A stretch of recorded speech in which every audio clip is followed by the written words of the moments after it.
New at 6:30 tonight, two Mid-Missouri sheriff's departments are encouraging people to arm themselves. With two mass shootings fresh in the minds of many people across the country, sheriffs from Florida to Ohio have called on people to buy guns for protection.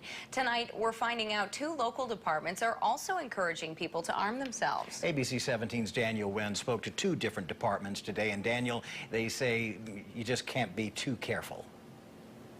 They say it goes to show everyone, everywhere needs to be ready for any situation. Those phone sales from Macon to Columbia to Lebanon triggering a statewide investigation. The FBI is even involved. We talked to departments in both Osage and Cole counties, and they are agreeing on one thing. A legally armed citizen could save lives. And I strongly encourage people to invest in getting a concealed carry permit. Osage County Sheriff Michael Dixon tells me active shooter situations are generally over by the time police arrive, and arming yourself could be the key to saving lives. Well, I think it's important to keep in mind, guns don't kill people. People kill people. He says incidents like the recent attack in California always generate a spike in concealed carry permit applications. He says Osage County is a prime example. In the sheriff's office alone, over the past few years, we've seen a massive increase in the amount of people that have come into our office to apply for concealed carry permits.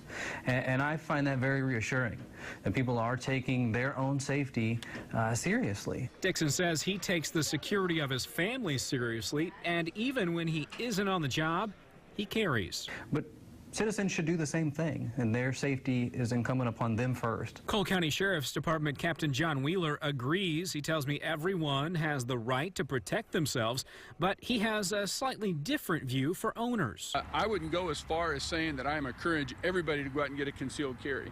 I would recommend it, especially if you want one. And the reason why I say I don't encourage it, because if you're afraid of weapons, if you just don't want nothing to do with weapons, then there's no reason for you to get a concealed carry. Wheeler tells me most of the calls they respond to are weapons related in some way, but he says that doesn't make him anti-gun. Wheeler says, unfortunately, guns do fall into the hands of the bad guys, but he says that is all the more reason for the good people to also be armed. We have to get out of the mentality that all law enforcement are against concealed carry and against carrying weapons, because we're not. I know I'm not. I'm an avid believer in it, and I believe people should go out and do it if they choose to do so. That's the beautiful thing about it. And Wheeler and Sheriff Dixon say the most important part of owning a gun is taking a safety class so you know how to use it.